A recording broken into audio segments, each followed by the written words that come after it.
So we're going to talk about work today. So work is something that can be done on a system by an external force. So it can be done on a system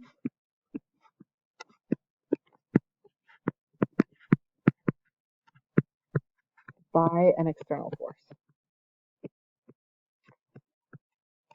So when I think about work will either increase or decrease the energy of the system.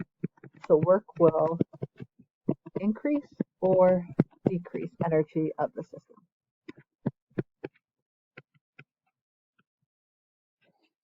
So I think if we're adding energy to the system, what do you think? Is work going to be positive or negative? Well, it makes sense. Usually if you add energy, things are going to be positive increase, so work is going to be positive. If you take away energy or subtract energy, work is going to be negative. Cool. Great, awesome. So we have that. So now let's go ahead and let's go with the equation. So our equation for work is going to be force times displacement. This is only going to be true if the force F is constant. So only valid if F equals constant. And we'll chat a little bit more on the next video about what it means if F is not constant. So in this case, F is going to be the force in the direction of the displacement. So F is the force in the direction of the displacement. Delta X is the displacement. And W is the work. Cool. So before we do an example, let's go ahead and just think about what the units are. So if I think about what the units are, I always go directly to the equation. So work is force times displacement. So units of force I know are newtons. Units of displacement I know are meters. So work can be newtons times meters. It is also another definition, synonym is joules. So a newton meter is the same thing as a joule. And you can write joules the whole word out or J. And joules, again, those are the units of energy. Cool. So now let's go ahead and think about a couple examples for work. So if the displacement is 0, so let's just imagine displacement is 0, no displacement, then we know work is going to be 0. And we could even plug that into the equation, like displacement is 0, work is 0. Cool. So that's one situation.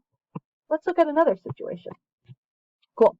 So let's say you have a little good old box, and I apply a force going this direction, and the object moves in the same direction.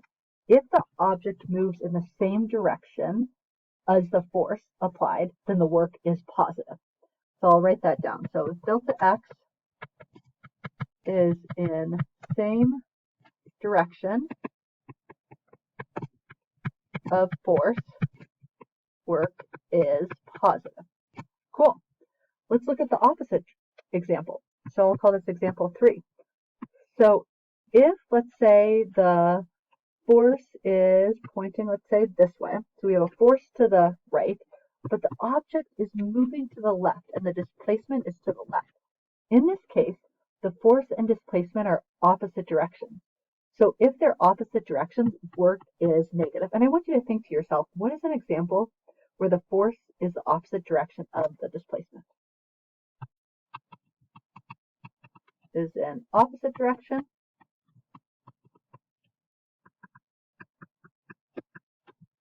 of F, work is negative. Cool.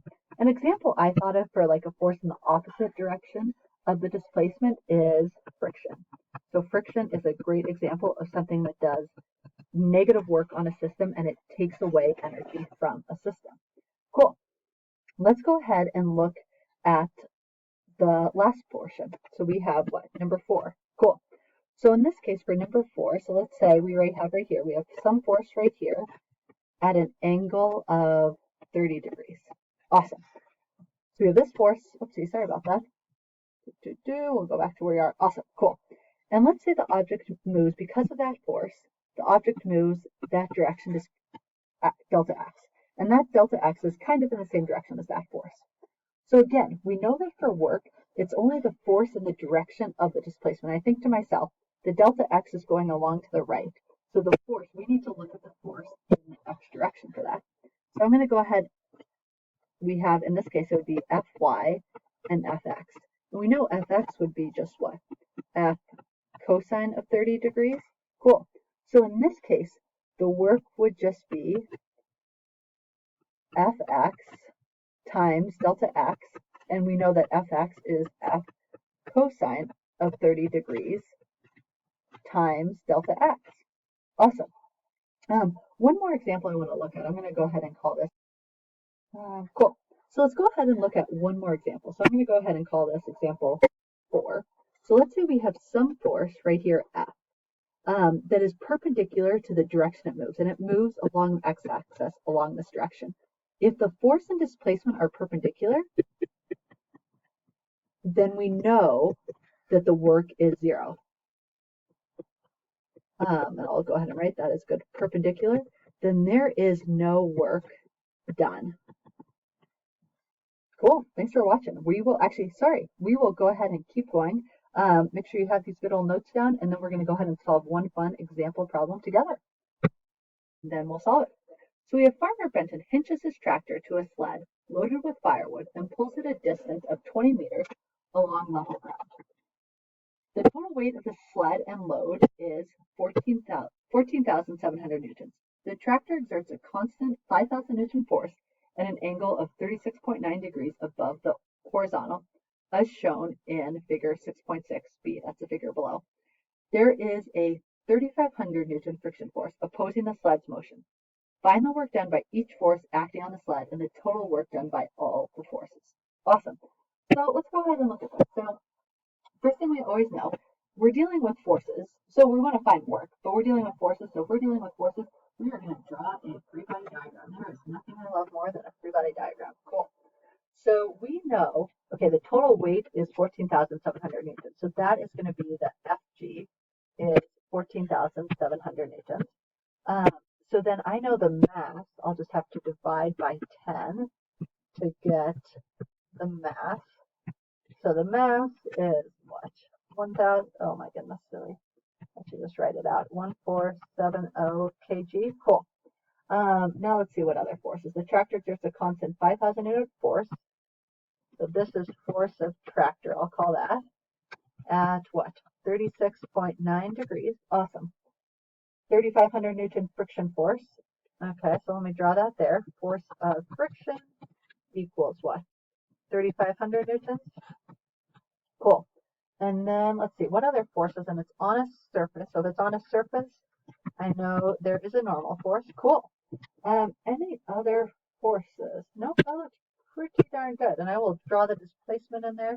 Displacement is here in the x direction, which is 20 meters. Cool. And I'm going to go ahead and draw my coordinate system. So I'll say up and down direction is the y, and we'll say to the right is the x. Awesome. So now let's go ahead and look at it. Okay, I know in this case the displacement to the x, we're going to have to worry especially about the forces in the x direction. Cool. Okay, just good to keep in mind. So let's go ahead and find the work due to each force. So let's pick one first. I'm going to go ahead and pick the work due to, let's say, the normal force. Okay, so if we have normal force, so normal force right here is in the y direction, but the displacement is in the x direction. So those are perpendicular to each other. We know that the work due to the normal force is going to be 0 newtons then, because Fn is perpendicular to motion of sled. Okay, awesome. Let's think about it. Are there any other forces in that case? Oh my goodness, Fg is in the same boat. So I'm going to say work due to gravity is going to be also 0 newtons because Fg is perpendicular to sled's motion. Cool. Okay, so let's look at our other forces. We can pick which one is next. I'm going to go ahead and do work of friction next. So I did Fn, I did Fg, now we're going to go ahead and do work due to friction. Okay, so work due to friction is going to be force of friction times displacement, because we know work is just force times displacement. Okay, so I know the number for force of friction is what? 3,500. And we know the displacement is 20. Okay, one thing I want to think about, force of friction and displacement are going opposite directions, so we just need to make this work negative. So this is negative, and so then the work due to friction is going to be negative 70,000 Newton meters. Awesome. So we have 0, 0, and this. Awesome. Okay, so now let's go ahead and look at the work due to the tractor. So let's go ahead and do that. Okay, cool. So let's look at work due to tractor. Okay, so I'm going to say that is the force of the tractor, but I have to keep in mind it needs to be the force of the tractor in the x direction because that is the direction of the displacement. So I'm going to say force of tractor x times delta x. Okay, so we have right here, we're going to need to find that. So force of tractor x is just going to be, what was force of tractor? I should have written on there. That was 5,000. Cool, so that is just going to be 5,000. Let's see, I'm going to actually set it all up because I know I want to find this side and I know the hypotenuse, that's going to be cosine. So we have cosine of 36.9 equals what? Adjacent, I'll call it fx over hypotenuse 5,000. Cool, so I know the force of tractor x is going to be 5,000 cosine of 36.9. Awesome. Let's go ahead and use this and that number, when I plug it into my handy dandy calculator, is 399.8.4, which is approximately 4,000 newtons. Great. So let's go ahead and plug that in. And again, force of tractor x and the displacement are going the same direction, so I'm going to call that positive.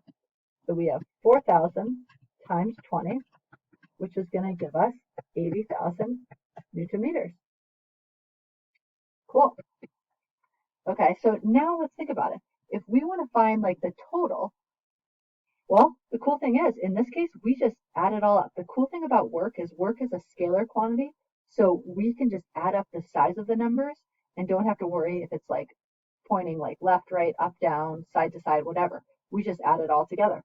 So I'm going to say work net is just the sum of work normal plus work gravity plus work due to friction plus work tractor. So in any case, you would just add up all the numbers. So we have what?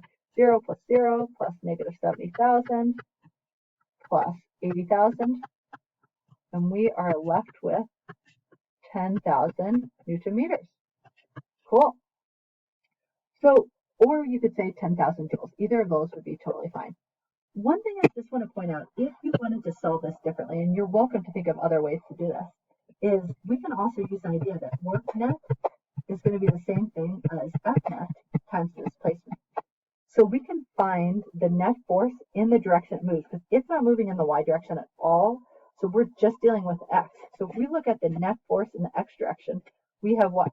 4,000, and I'll go ahead and write this up here. So if we have F net x, we are going to have force of tractor x minus force of friction, which is going to be what? 4,000 minus 3,500, which is just going to be 500.